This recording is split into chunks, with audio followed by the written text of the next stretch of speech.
Salut les amis, j'espère que vous allez bien. Aujourd'hui, nouvelle analyse de projet de crowdfunding immobilier. On est sur la première brique et on va analyser donc deux nouveaux projets. Le projet Le Vendôme, la collecte aura lieu ce jeudi 12 décembre à midi. On est sur une collecte moyenne, on va dire, sur la première brique, 560 000 euros. 25 000 euros de tickets donc maximum par investisseur et 11% de rendement. C'est classique sur une durée contractuelle de 24 mois. Le deuxième projet, c'est le Clos Joubert. Alors l'OD, j'ai pas fait de vidéo dessus, mais il est collecté d'ailleurs ce jour, mercredi 11 décembre, et le Clos Joubert, donc, il sera collecté demain, jeudi 12 décembre à 10h. Collecte de 301 000 euros, 15 000 de tickets max par investisseur et 12%, un taux un peu plus important, donc peut-être un petit peu plus de risque sur une durée contractuelle de 18 mois. Sur ces deux projets, écoutez, il n'y a pas la possibilité d'ajouter le code cadeau LFL pour avoir 1% de cashback supplémentaire. Néanmoins, si vous souhaitez découvrir la première brique, si vous avez jamais investi sur cette plateforme, écoutez, je mettrai un petit lien affilié en description qui vous permettra, lui, d'obtenir 1% de cashback sur votre premier projet. Quelques avertissements avant d'analyser les deux plaquettes, très rapidement, mais c'est important, n'oubliez pas qu'il y a des risques en crowdfunding immobilier, que les performances passées ne préjugent pas des performances futures. Dans cette vidéo, je donne uniquement mon avis, ce n'est pas un conseil en investissement, et enfin, je peux partager des liens d'affiliation ayant certaines collaborations commerciales avec certaines plateformes. Petit point sur mon tableau de bord, 116 000 euros investis, 82 projets, ça n'a pas changé, et donc on passe directement aux plaquettes. Première opération, on va à Paris, l'opération donc Le Vendôme, 2e arrondissement de Paris. Le projet consiste en l'achat d'un appartement de type T4 de 104 m², donc belle surface avec terrasse de 15 m², situé au 5e étage d'une copropriété qualitative. L'appartement étant actuellement occupé, attention, petit warning là-dessus, faut voir comment il va le traiter. Notre porteur est en négociation pour le départ du locataire afin de rénover le bien et le revendre. Souvent à l'achat, un bien qui s'achète avec un locataire déjà en place, il y a une décote, parce qu'on peut pas faire ce qu'on veut obligatoirement. Les locataires ont des droits et bien entendu, il faut les respecter. En l'absence de départ, notre porteur envisage le refinancement de l'emprunt. On est sur une marge de 24%. Opérateur déjà connu sur la première brique, il a déjà fait le projet Les Jumelles, il a réalisé pas mal d'opérations, donc ça c'est positif, et on est sur un projet avec intérêt mensuel. C'est rare, donc ça c'est assez intéressant, moi ça m'intéresse ce genre de choses, et on est sur une hypothèque de premier rang et une GAPD en termes de garantie, sachant qu'on a une couverture de 188% sur le montant collecté, donc c'est vraiment pas mal du tout. Cette synthèse, on la verra à la fin. Hop, je suis passé trop vite. Par contre, celle-ci, je m'arrête un petit peu pour le contexte. C'est important que la première brique, et d'ailleurs, s'ils l'ont mis, c'est vraiment qu'ils ont ciblé le fait que pour nous, investisseurs, on avait besoin de plus d'informations, parce que c'est quand même un projet un peu particulier. Donc le porteur, il a trouvé cette opération en lien avec une liquidation d'un stock immobilier d'une compagnie d'assurance internationale. C'est à souligner. Actuellement, le bien est sous-loué, il est loué, mais en dessous du prix du marché, 18 euros par mètre carré, alors que le marché est plutôt à 35 euros, donc quasiment le double. Donc ça, c'est important de le prendre en compte. Et il veut mettre 100 000 euros sur la table, c'est énorme. Intéressant pour le locataire, de prendre le ticket de 100 000 euros et de quitter l'appartement. Donc à voir s'il acceptera. Et en l'absence d'accord, le locataire bénéficie donc d'une protection jusqu'en janvier 2030. Donc ça, si ça à prendre en compte, nous en tant qu'investisseurs, s'il refuse, qu'est-ce qu'on fait? Donc certes, après le porteur de projet, donc il peut peut-être le revendre à un autre investisseur, mais effectivement il y aura une décote. Alors il l'achète bien, donc peut-être qu'il peut se faire quand même une petite marge. Donc là il envisagerait plutôt de passer par un refinancement bancaire, j'imagine, ou de le rembourser par ses fonds propres. Ça aussi c'est possible, mais aujourd'hui, attention, les marchands de biens, ils sont toujours en manque de liquidités. Est-ce qu'il arrivera à trouver des liquidités par ailleurs? Donc ça, c'est important d'avoir cette vision-là. Il y a plusieurs portes de sortie, clairement, sur ce projet-là. On a une LTA de 53%, donc ça, c'est super positif. Allez, on va regarder où on se trouve, et puis on reviendra un petit peu sur ce point clé du locataire tout à l'heure. On est 18 rue Volnay. Je dézoome un petit peu. La Seine, hop, Jardin des Tuileries. On est ici, donc colonne Vendôme, place Vendôme. Et on a ici, je crois, l'Opéra Garnier qui est ici, Palais Garnier. Et nous, on est à ce niveau-là. C'était super bien placé, clairement. À Paris, regardez ça. On est carrément en hyper-centre. On est vraiment bien placé. Alors, l'immeuble, c'est celui-ci. Très très bel immeuble. Là, je pense qu'il y a un petit ravalement de façade ou quelque chose qui est en cours. Dans un quartier qui a l'air qui a l'air vraiment pas mal. Tiens, on peut peut-être aller se balader un petit peu. Grosse artère. On est bien placé. Vraiment, l'emplacement est important, hein, clairement. Alors, population un petit peu en décroissance sur Paris. Et l'environnement, donc là on a l'emprise cadastrale. On va sûrement avoir quelques visuels. Donc ça c'est le plan du 5e étage. Ok. Ouais, il y a une cour intérieure ici. Donc on a une chambre, 2 chambres, 3 chambres, dressing, salle d'eau, salle de bain, WC, dégagement, un séjour. Bon, un bel appartement, j'aimerais bien avoir un petit appartement comme ça à Paris. Bon, l'appartement est peut-être à rafraîchir, hein, mais je crois qu'il a prévu une enveloppe travaux, une petite moulure en haut, et je pense que la terrasse doit être par ici, la cuisine. Bon, après, tout est meublé, on voit pas trop, mais bon, il y a sûrement un petit rafraîchissement à prévoir. Est-ce qu'ils vont refaire la salle de bain également? C'est ça qui peut chiffrer rapidement. Donc là, on a un visuel de l'extérieur. La petite terrasse, ça c'est toujours sympathique hein, d'avoir ça à Paris. Manger à l'extérieur. Et puis on voit la cour intérieure, donc ça a l'air vraiment super qualitatif comme résidence, vraiment très beau bien. Avec un très bel emplacement. Donc nous, on prête que 500... Je vais demander à la première brique hein, si c'est possible pour eux de mettre le montant de la collecte sur le bilan prévisionnel financier. Donc 560.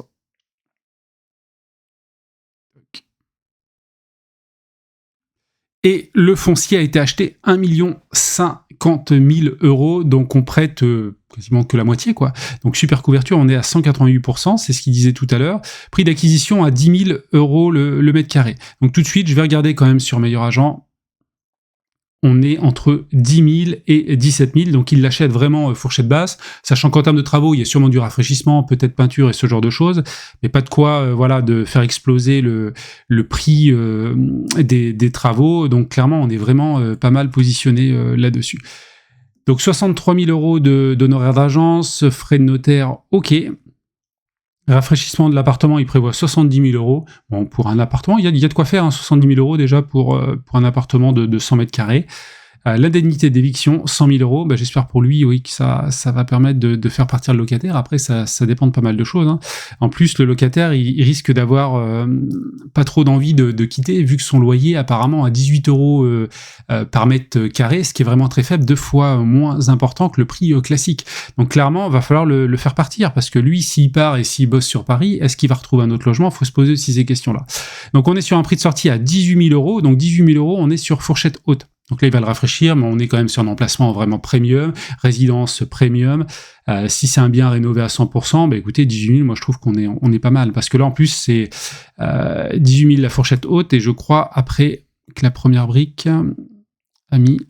Voilà, là, ils ont mis des prix globalement sur Paris. Donc évidemment, vu l'emplacement, on est au-delà des 14 000 fourchette haute. Donc lui, il veut sortir à 18 000 €.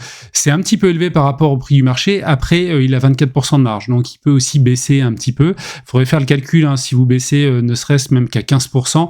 Ici, ça doit avoir quand même un impact significatif sur les 18 000 €. On doit peut-être passer à 16 000, 17 000, faut faire le calcul. Il va également toucher donc des loyers sur la durée, mais pas grand-chose. Vous voyez, le loyer est hyper faible par rapport à la valeur du bien.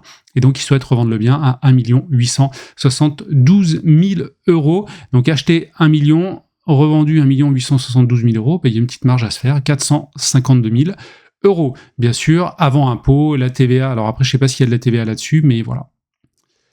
Les travaux, donc il veut juste le rafraîchir. Il n'y a pas trop de détails, hein. Ça aurait été pas mal d'avoir un petit peu de détails sur l'enveloppe prévue. Est-ce que c'est que de la peinture? Est-ce il refait une cuisine? Est-ce qu'il refait, moi je sais pas, une salle de bain? Ça aurait été pas mal.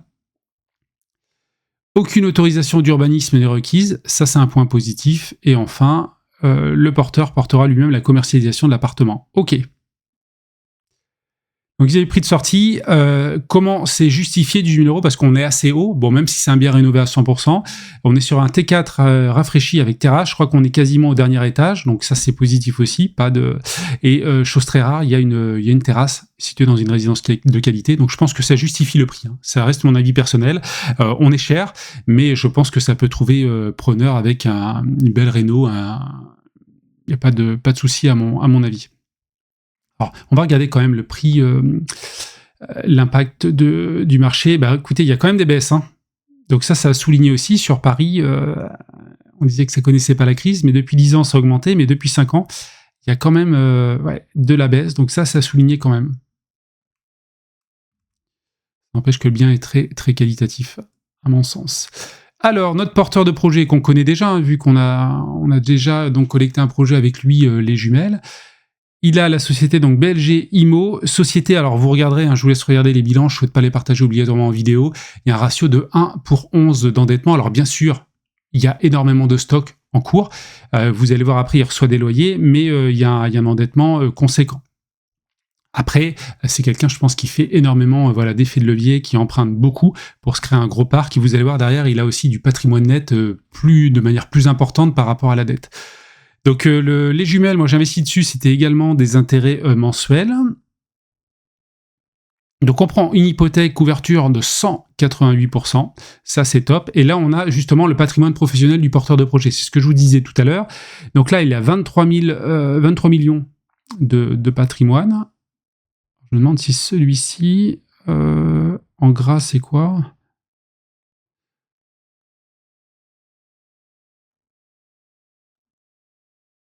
Je suis en train de regarder le petit pop-up, je suis désolé, hein, je coupe. Le petit pop-up qui est affiché ici sur Adobe, donc pour les PDF, apparemment on peut utiliser l'IA. Bon, c'est intéressant à creuser. Donc on voit donc tout son parc, on est à capital restant dû, donc vis-à-vis des emprunts 11 millions, et il a quand même 12 190 000 euros. Donc certes, il a de la dette, mais il a un énorme patrimoine avec aussi des loyers perçus, plus d'1 million. Donc c'est quelqu'un qui peut payer des intérêts mensuels sur ses projets, il y a du cash qui rentre tous les mois, et ça c'est très important, il a juste à arbitrer en fait son patrimoine, à le faire grossir pas à pas, mais il a déjà quand même 12 millions de patrimoine net, c'est clairement énorme. On a également une GAPD donc sur la holding, et elle est en très très bonne situation financière. On est à 0 de dette et on est à 7 millions globalement de capitaux propres. Donc là, ça aussi, c'est un autre point positif à mon sens. Et concernant le financement, c'est un autre point très très positif sur le projet, c'est-à-dire que nous, on met pas grand-chose.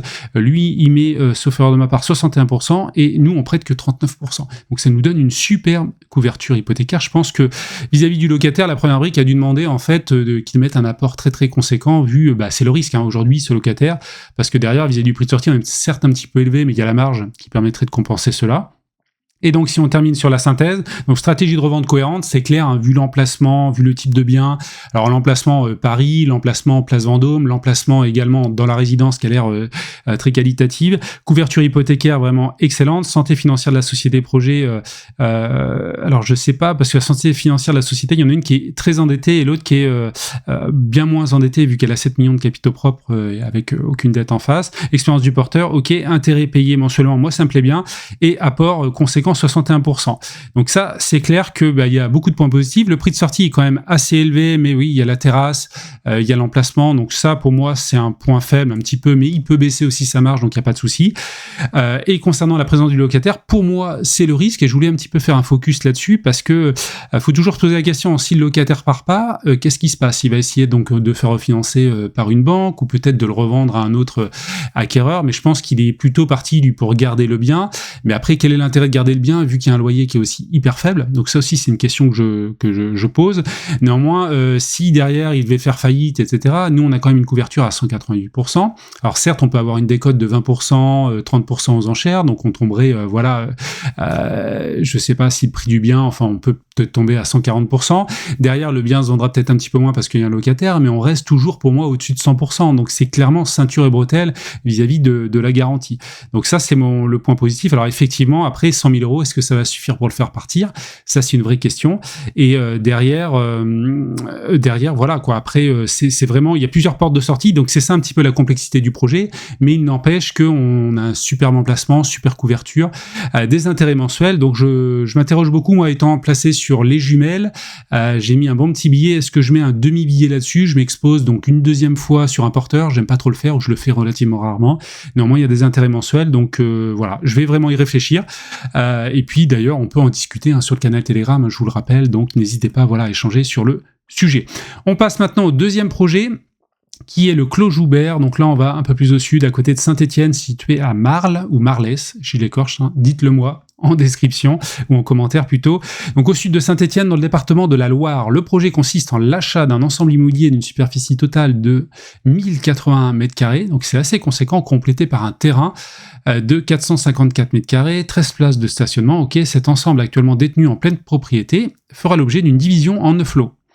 Des travaux de mise en plateau en vue de la division seront réalisés. Les lots seront revendus en plateau. On est sur une toute petite marge, 15%. Il y a déjà de la préco, donc ça veut dire qu'il y a la demande. On va regarder l'emplacement, 78%. Alors Jérémy, 28 ans, nombreuses opérations. Il s'est lancé en 2021 et c'est la première fois qu'il fait appel au crowdfunding immobilier. On est sur une hypothèque de premier rang, une caution personnelle, ok, et on a 118% de couverture hypothécaire. Alors vous verrez, la couverture hypothécaire de base sur le montant collecté, elle est bien plus faible. Néanmoins, ils vont décaisser qu'une partie pour l'achat du foncier, et donc là, à l'achat, on est qu'à 118%. La première brique essaie toujours de sécuriser un petit peu les sorties d'argent pour s'assurer que le porteur respecte bien les conditions du contrat, et ça permet aussi de protéger les investisseurs. Donc ça, c'est positif. La synthèse, on y reviendra tout à l'heure. On va tout de suite donc aller voir l'emplacement. Alors, population en croissance, mais vous allez voir, on est dans un coin quand même assez paumé. Hein. Rien à voir par rapport à Paris. Donc, on est au sud, ici, de Saint-Étienne. L'adresse, elle est où? Ici, 2130 Joubert. Alors, donc on a Saint-Étienne ici, on a Lyon ici. Vous allez voir, ça a l'air au bout du monde. J'ai trop zoomé. Donc, il y a juste le bâtiment, en fait. Clairement, il n'y a pas de grosses communes autour. Le nom de la commune, je l'ai oublié, mais je crois que c'est un petit peu plus loin. Vous voyez, il n'y a pas grand-chose autour. Hein. Donc ça, c'est... voilà, bon, il y a quand même de la préco, mais la demande sur ce type de bien, je m'interroge un petit peu. Alors, je ne sais pas combien de kilomètres on est de Saint-Étienne. Si on regarde à vol d'oiseau... Saint-Étienne est ici, oui, c'est ça, donc on est à à 15 bornes, 15 km, on va dire, de Saint-Étienne. Ok, et le bien, alors on peut pas regarder, on n'a pas de vue dans la rue, et la parcelle de terrain donc, qui est achetée avec, c'est toute cette partie-là. Bon, vous allez voir, on verra mieux sur la plaquette, parce que là, c'est difficile d'avoir plus d'infos, donc l'emprise cadastrale, ok. Donc ça, c'est le bâtiment. Et donc nous, le projet concerne que une certaine partie du bâtiment. Là, on a un visuel, donc il va découper tout ça. Et donc on est sur un foncier à 219 000 €, on prête 301, je crois. Ah, c'est ça, 301. Vous voyez, couverture hypothécaire qui n'est pas très grande, on va dire, on est aux alentours de 70-80%. On a frais de notaire, foncier, on a un petit peu de travaux, bien sûr, il ne va pas faire grand-chose vu qu'il va revendre en plateau. Plaquiste, création terrasse, plomberie, Enedis pour les compteurs, ok, 92 000 €. Assurance, les honoraires d'agence, la première brique, pas de souci. Et on a tous nos lots ici revendus. Les plateaux, alors certains plateaux sont ok, les 2 étoiles, je ne sais pas ce que c'est. Une seule et même promesse de vente pour les plateaux, ok. Et on a des offres d'achat. Donc en clair, si les offres d'achat vont au bout, il reste plus que deux lots à vendre, sachant qu'on a 15% de marge. Donc ça, c'est quand même un point positif sur le projet. Après, difficile d'évaluer la demande dans ce coin-là. Donc on va voir après par rapport aussi au prix de sortie, par rapport à ce qu'ils proposent vis-à-vis du prix du marché. Donc là, les travaux vont permettre de présenter à la vente des lots en plateau. Donc il va faire pas mal de choses. Je ne m'arrête pas obligatoirement de manière conséquente sur tous ces éléments-là. Il va créer aussi des terrasses métalliques sur les lots. Okay. Ça m'étonne d'ailleurs parce que je crois qu'il n'y a pas d'urbanisme dessus. Je ne sais pas si ça a un impact généralement de créer des terrasses comme ça. C'est une question que je me suis posée. La mise à jour donc, des installations électriques et pas mal de choses. Donc les réseaux d'eau potable, les systèmes d'évacuation, ok. Réfection des communs, réalisé. Donc il va faire quand même un petit peu de travaux. Pas d'urbanisme. Et donc, on a 2 promesses de vente qui ont été signées sans condition suspensive. Donc ça, c'est un point positif. Dont une par un acquéreur qui achète 2 lots. OK. Tandis que les autres lots pré-commercialisés sont soumis à une condition suspensive. Pas de souci. L'opérateur a reçu des marques d'intérêt concernant les 2 derniers lots encore disponibles. Toutefois, ces manifestations n'ont pas encore été formalisées sous forme d'offres concrètes à ce jour. OK. Ça veut dire que vis-à-vis de la vente, il vend à un prix abordable, il y a quand même un petit peu de demande hein, donc ça c'est positif. Prix de sortie 435 € le mètre carré, effectivement c'est bas, même si on rajoute un 1000 € alors sous forme de plateau, vu qu'il y aura déjà quand même l'électricité, les systèmes d'évacuation, tout ça sera fait, donc même s'il y a tout à l'intérieur, hein, la distribution, la cuisine, la salle de bain, tout a pas mal de choses à faire, on est à 435 €, même si on rajoute un 1000 € du mètre carré, on arrive à 1500, on est dans la fourchette moyenne du marché, alors on peut aller voir sur Meilleur Agent, ce qu'ils en disent, on est à 1630 hein, pour des appartements. Et vis-à-vis du prix du marché, bah écoutez, ça se tient pas mal. Hein. Mieux qu'à Paris, pour le coup. Après, difficile hein, d'évaluer dans des coins comme ça la demande locative. C'est pas simple. Alors, on va descendre. Donc, marchand de biens avec 4 années d'expérience. Ok, 5 projets finalisés. Ça, c'est positif. Société, je ne sais plus, l'endettement, je vous laisserai regarder ce qu'il en est. Je crois qu'il y a un petit peu d'endettement, je crois que je suis pas sûr. Bon, je vais le supprimer. Voilà, capitaux propres, en fait, il y a vraiment quasiment pas de bilan. En fait, 100 000 € de capitaux propres et dette 35 000 €. Donc, il n'y a pas grand-chose à retirer de ce bilan-là. Historique du porteur de projet, ok. Et l'hypothèque de prélèvement, donc on a une couverture, vous voyez, assez faible quand même, hein, 73% au début du projet. Alors certes, avec le décaissement, on va pouvoir avoir une couverture à 118%, mais ça reste quand même assez faible au départ. Donc on finance clairement une partie aussi des travaux de ce projet-là. Hop. Alors le financement, donc il apporte 98 000 €, il apporte 25%. Bon, c'est correct, hein, c'est classique. On préfère avoir ça plutôt qu'un apport de 15% ou 20%. 25%, c'est pas mal. Allez, on termine sur les points forts et les points faibles. Santé financière de la société projet, ok. Expérience du porteur de projet, je suis d'accord. La préco, 78%. Marge assez faible aussi, hein. Donc de toute façon, ils l'ont noté ici. Parfaite connaissance du marché avec notamment 6 opérations de marchand de biens réalisées avec succès. Ok. Un tiers des lots. Bon, vis-à-vis de la préco, pas de souci. Alors même la marge, c'est un peu faible. Bon, ça s'équilibre, mais il y a quand même de la demande, il y a quand même pas mal de choses de faites. Donc même si sur les derniers lots restants, il devait baisser un petit peu, il pourrait baisser voilà, à 13% un peu le prix. Il serait toujours quand même une marge. Voilà. Mais la marge n'est pas super confortable quand même. Localisation peu recherchée pour de la résidence principale à proximité de Saint-Étienne, dont le bassin d'emploi est peu dynamique. Localisation idéale pour les personnes recherchant une résidence secondaire au calme, c'est clair que c'est au calme, ou pour des projets de location touristique grâce à la proximité du parc naturel régional du Pilat. Ok, alors moi personnellement, bah écoutez, je suis plutôt intéressé par le premier projet qui me paraît voilà, plus intéressant par rapport à mes critères. Ça reste mes critères bien entendu, les intérêts mensuels et également voilà, l'emplacement premium et puis une très belle couverture hypothécaire. Il y a moins de travaux également, donc voilà, plutôt intéressé par le premier. Après je vais voir, étant déjà exposé à ce porteur de projet. Néanmoins, vous aussi à votre niveau, n'hésitez pas à me dire en commentaire quel projet vous préférez tout simplement. Si vous avez regardé cette vidéo jusqu'au bout, écoutez, mettez-moi Saint-Étienne en commentaire et puis je vous dis à une prochaine pour une nouvelle vidéo. Allez, ciao!